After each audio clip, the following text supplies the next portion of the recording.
Hey, what's going on, everybody? This is Mike Kollin at MikeKollin.com. Alright, so today we're going to talk about the power of obsession.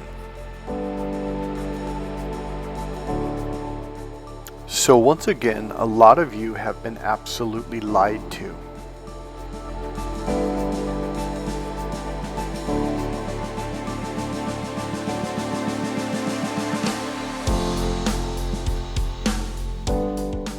So the music you're listening to is done by a guy that's called Punch Deck. Okay, this song's name, by the way, is Homestead. So he just kicks out music after music after music after music. Do you want to know why? Because he's obsessed. He's been obsessed for a long time. So the computer that I'm recording this on was done by Obsession by Steve Jobs.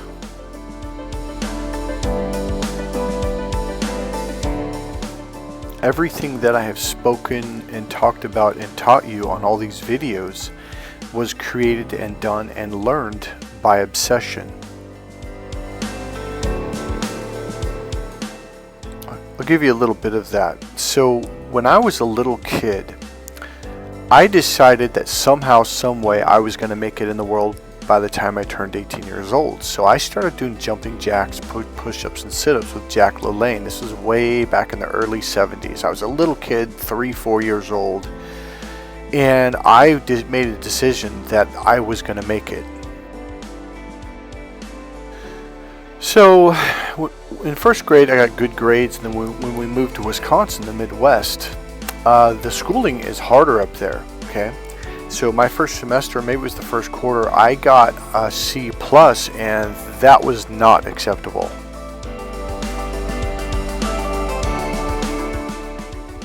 So I kind of tossed and turned for a couple nights, maybe even a week, and I remember praying to God, and I remember making a decision. I am going to bust my ass, and I'm going to study, I'm going to pay attention in class, I'm going to get my grades up to A's.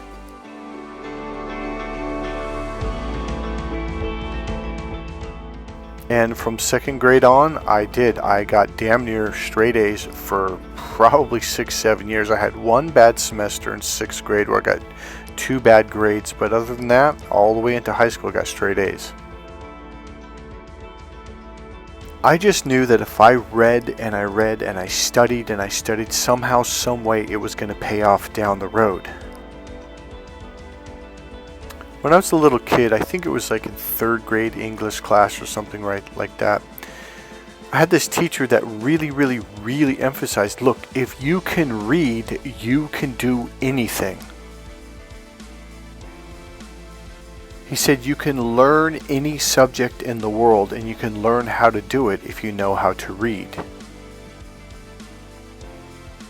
And then I learned the power of the dictionary. If you really learn what the definition and the meanings of the dictionary words mean, if you understand them, that's when you'll have true understanding. That's when you gain power in understanding reading and writing and language. And my father kept saying, know the rules of the game. Whatever you're doing in life, whether it's a sport, whether you're a lawyer, whether you're a businessman, know the rules. Because if you know the rules, you're going to know what you can and cannot do, and that's how you win the game. My father had an obsession with the rules. So when we were young, the Little League coach of my older brother's team quit, and someone said, hey, can you take over? Because my dad was very good at baseball. So the first thing he did was he got a hold of the rule books before the season, okay? He read that. I remember every night after dinner, he would be reading it for 30 minutes every night or more. You got to understand, my dad was a master of baseball. He knew that game inside and out. And I remember after him doing this for like 2 months or however long he did it, I'm like, why are you still reading that book? I go, Dad, you've read it from front to back 10 times. He goes, Michael, the more you know the rules, the better you know the rules, the more likely you're going to succeed. Everything you do, whether you're a businessman, whether you work in an office, whether you work at a grocery store, know the rules and you will win. Do you know what a lawyer's job is? To know the definition of the words. That's it. If you have mastered the definition, the more you know of definitions of different words in law, the better lawyer you're going to be. Period. End of sentence. That's why some lawyers win and some lawyers suck.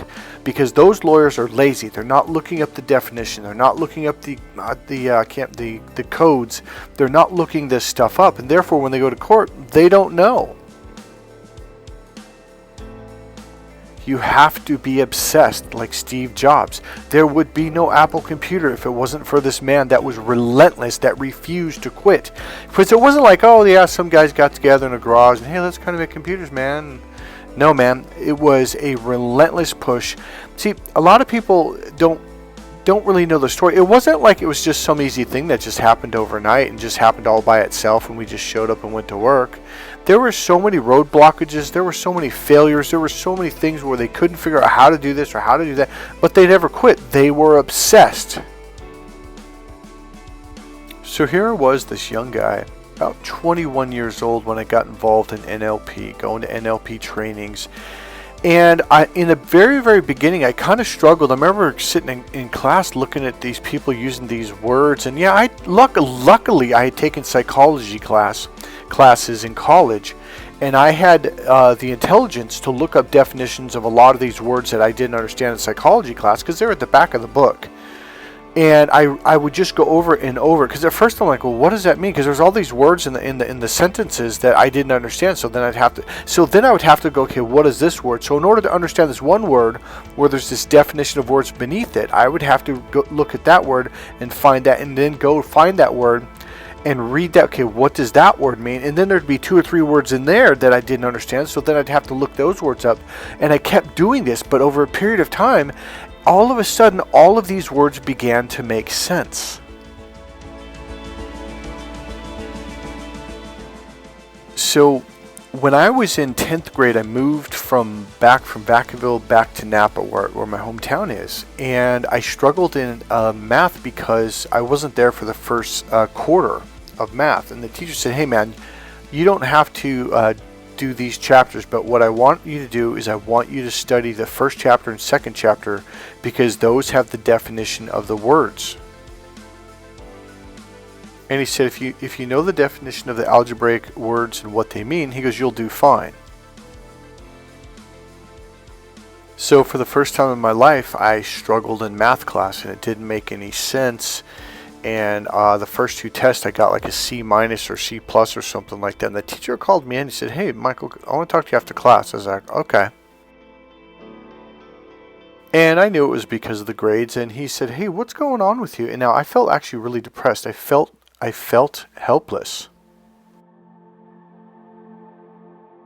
Now the difference between feeling helpless and being successful is one tiny little shift.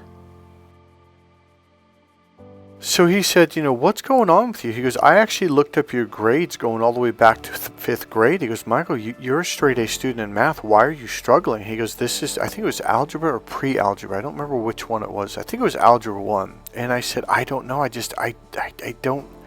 don't understand any of it. It doesn't make any sense. And he said, Michael, did you study chapter 1 and chapter 2? And I said, and I looked at him, I was like, and here's the weird thing is normally I would. This was the first time since 2nd grade, the first time since 2nd grade that I slacked. So the teacher told me the first day of school when I walked in the 2nd quarter, I want you to read these 2 chapters. He goes, that's all I require that you to do. You don't have to catch up for the whole quarter because that's going to be impossible. But do these 2 chapters. I want you to do that. And I remember smiling, going, yeah, okay. And I walked out of class thinking, screw that. Because I was good in math, I didn't think I needed to do it. But boy, did I.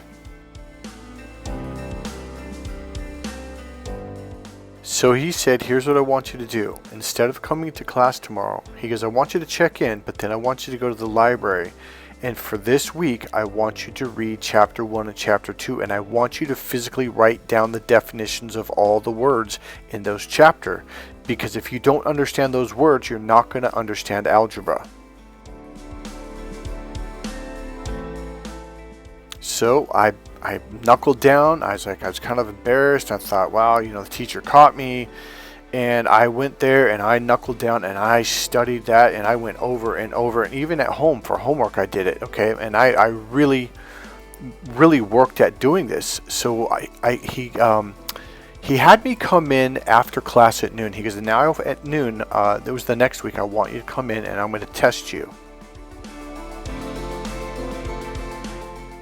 And I did great. I passed it. All of a sudden there was it was like the clouds lifting and clearing and the skies became clear blue skies, and all of a sudden algebra made sense.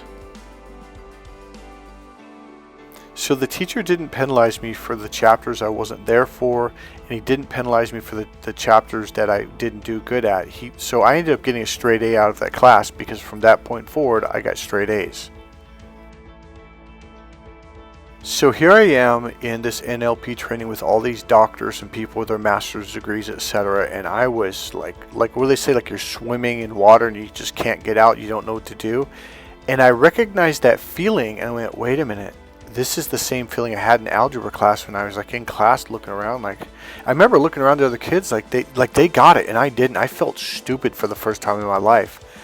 And it was this feeling of helplessness, and when I recognized that feeling, I was like, oh, I know what it is. I need to go back in the back of the manual, in the back of the books that they gave us, and I need to go over these definitions of these words. So when we got out of class for lunch, I brought them along, and I told my friends, no, we ended up making friends with other people that were at the course, and I was like, no, I need to go over this. So I isolated myself and I went over it. After class at night, I went to my room and I went over it and I went over it, and the same thing in the morning, and all of a sudden class started to make sense. So number one, know the definitions of the rule of the words, okay, and go over them and look at them through different dictionaries, different books, so you know the definitions. The other thing is ask questions after class or ask the teacher during class. So when you say that, what does that mean? Now, if you didn't read the definitions that are already there, he may get mad if you didn't already read them. Number two, know the rules inside and out. That's how you win.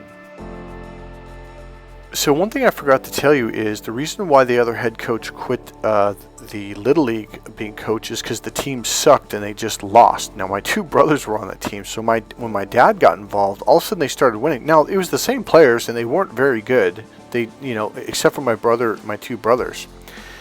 But my dad took this bad news, what do they call the bad news bears, this team that just sucked, and he turned them around. He turned them into a championship team simply because he knew the rules.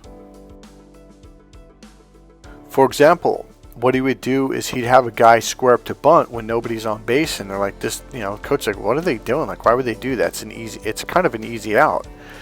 And so what happened was they'd square up to bunt, and then the first baseman, second, shortstop, and the third baseman, they all came all the way up. And then what he would do, he'd have the player swing the bat with his arm out on the bat and pop it over third base's head, and the kid would get to first base. Now, back in the early 70s in Little League, you'd never saw that before. Well, what happened was the other coach calls timeout, yells and screams and says, you can't do that, that's not fair, that's against the rules. And my dad looks at the coach and the umpire and says, prove it. And he pulls out the book and shoves it in the umpire's hand and said, show me where it says that in the book. It doesn't say that's against the rules. And because of that, they won the game. I was a little kid. I was probably 4 years old watching this. I remember sitting up in the stands kind of grinning ear to ear going, man, my dad's smart.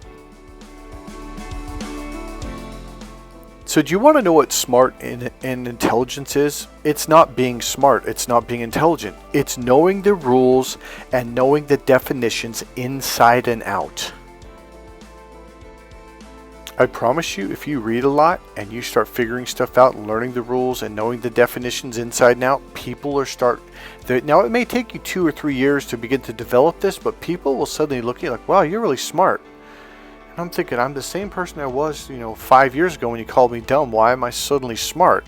It's because I wasn't lazy, and I actually learned.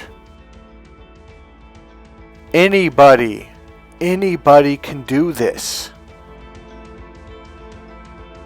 But before you watch this video, you probably didn't realize how important and how powerful it is to know the rules inside and out, and to know the definitions of words and phrases inside and out.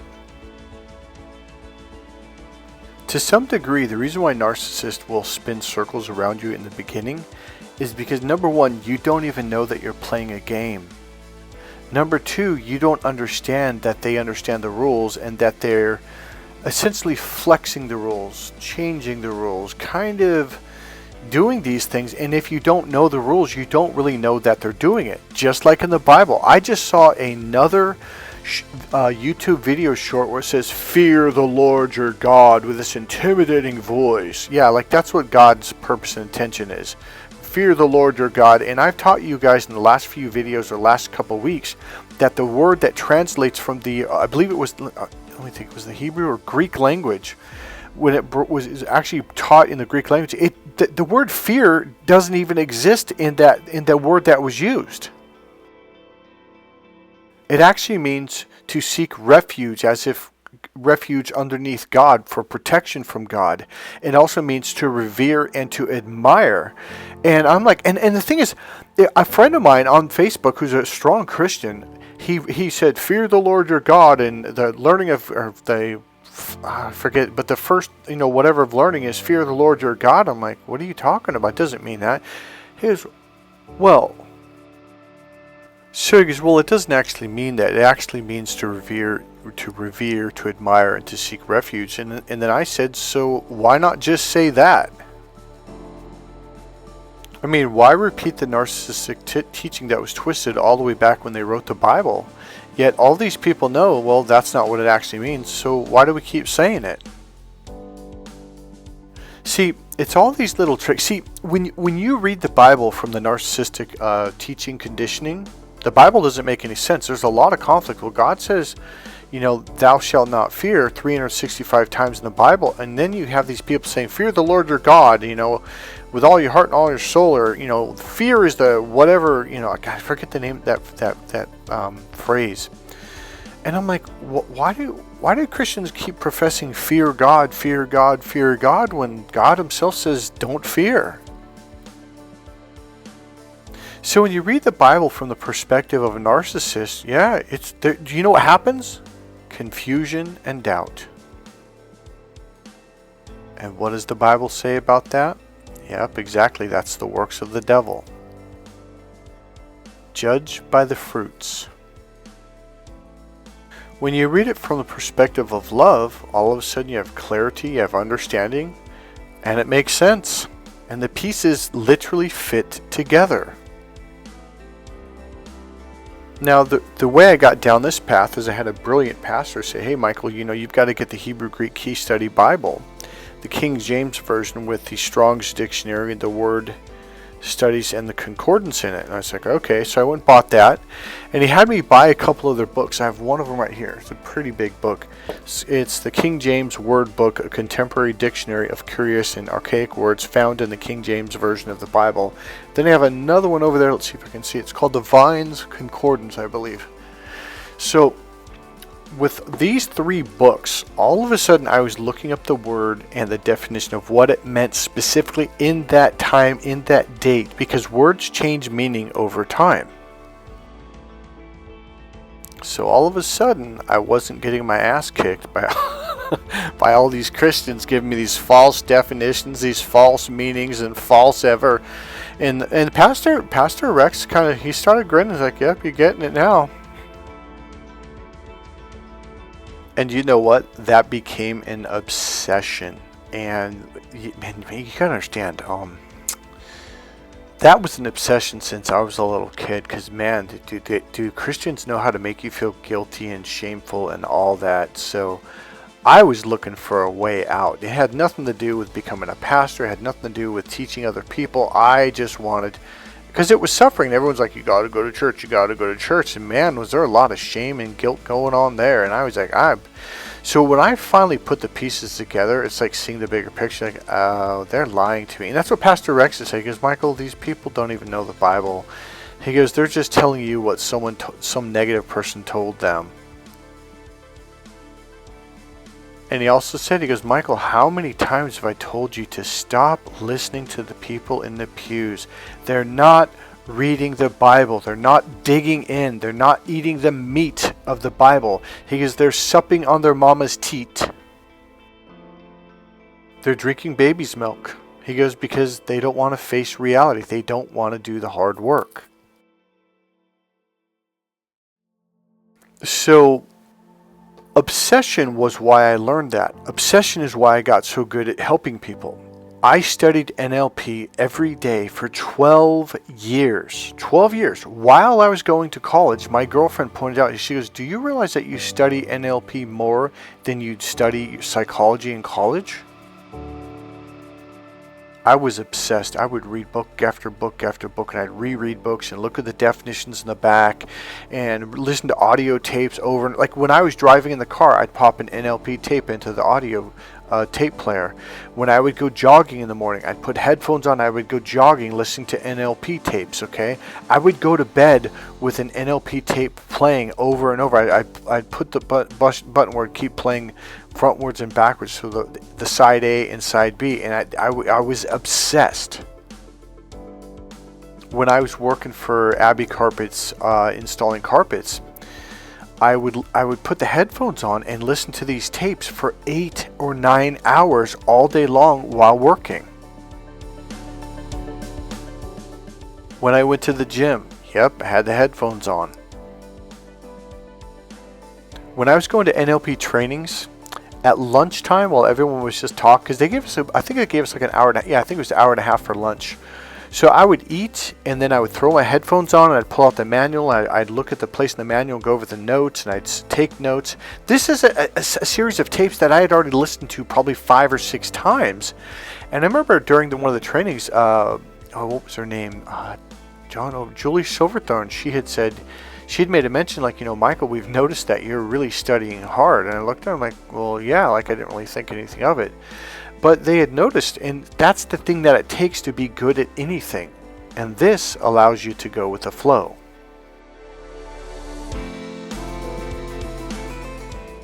Here's my point. You can get good at anything that you want to do. You can become great at anything you want to do. You have to become obsessed.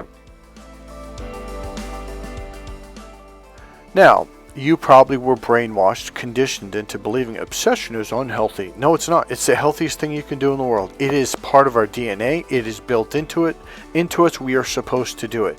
Do you know who's been telling you that it's not unhealthy? Yep, a lazy narcissist.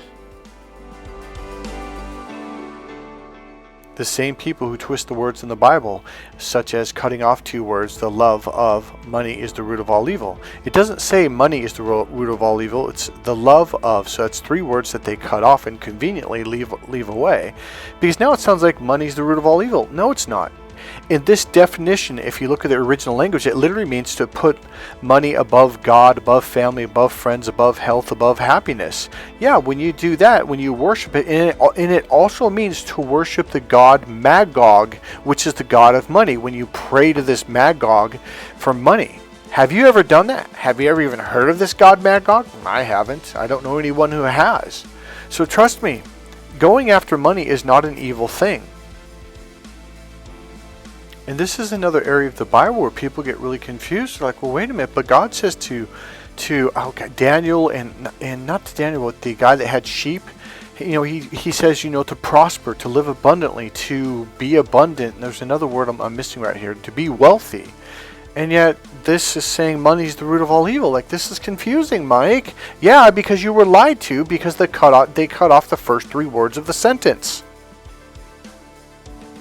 Now, a lot of you are saying, but I don't have any obsession. No, you do have an obsession.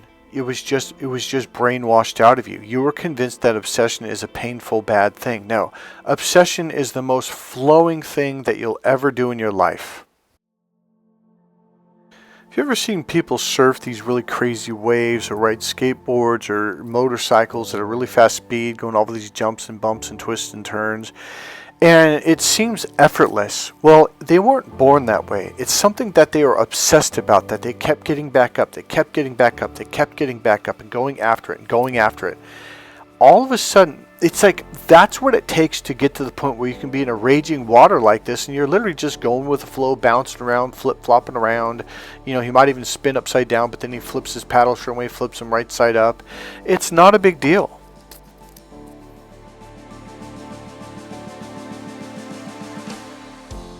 Obsession is healthy. I'm looking at all these guys that have had obsessions in their life. I mean, let's take me. Okay, the happiest that I was when I was obsessed about something, when I was chasing after it, because it makes life worthwhile. And now you bring this joy and this happiness and this meaningful fulfillment back to life. See, at a very young age, I kind of learned this on accident. I did it because I wanted to be able to succeed in the world. So at the age of second grade, I really dove into my studies, my homework, and paying attention to the teacher. And I started to get good grades, and I started to feel good about myself. So that transferred over into working hard in boxing and getting up in the morning and running 5, 6, 7 miles and pushing myself and working hard at practice. And all of a sudden, I started to win. I went on a win streak for 1.5 years, and I didn't lose until I got to the Midwest Nationals after I won the state championship. That was the first loss I had, I think, in almost 2 years. And I felt great about myself. All of a sudden, the bumps and the bruises and the little harassment and little things here and there, it wasn't a big deal because I had something to look forward to every single day of my life, and life became this amazing place to be. And who was the ones trying to shut that down? Yep, the narcissist. Oh, well, why don't you just take a break? Well, why don't you just quit? Well, I don't understand why. Here's another, this is what they would say. Why are you so obsessed? Like there's something wrong with you. You know, that's not healthy. And they turn their toxicity on, and they try to connect it to anything and everything that you do, that you're passionate about, that you're excited about, that you love, that you're obsessed about. They even convince you that being obsessed is wrong or bad. No, it's not. It's only bad to people who aren't obsessed because they don't know what that feels like. It is the most amazing feeling in the world. And, you know, they've actually done scientific studies on how people who take on risks and challenges on their own, this is a healthy form of stress. The unhealthy form of stress is when you're not taking action, doing things that you know that you could get done. That is what causes you to have an unhealthy form of stress. Did you know there's a healthy form of cholesterol? Did you know there's a healthy form of fat? See, when you eat a healthy form of cholesterol, such as eggs, it pushes out and gets rid of the bad form of cholesterol that's in your body. And same thing with fat. If you start eating fat, healthy forms of fat, it pushes out the fat that your body is carrying, and it begins to burn fat naturally. This is a very healthy thing to do.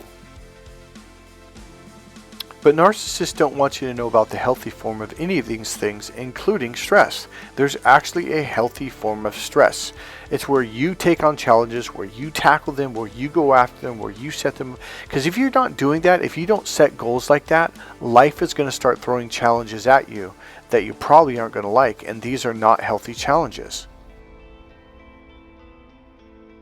Find your obsession and you find your purpose. See, don't think there's only one purpose in life. When I was a kid, I got obsessed about my grades. And then I got obsessed about boxing. When I was in boxing, I was fully in, 100% complete. And then when I got into NLP, studying all that psychology, communication, linguistics, and all that stuff, I studied every day for hours for 12 years nonstop. I also meditated for 12 years, every day, nonstop, for a minimum of an hour in the morning and sometimes an hour or 2 hours at night. And then I got so obsessed towards the very end of that 12 years, where I would, on the weekends, meditate for 12, 14, 15 hours plus a day. See, if you're not all in, then you won't even learn. You won't understand it. It's just like, oh, it's not working. So when I first started meditating for the first month, I was like, man, what do we? It didn't make any sense to me. Nothing was happening. I didn't get it. I didn't know how to do it.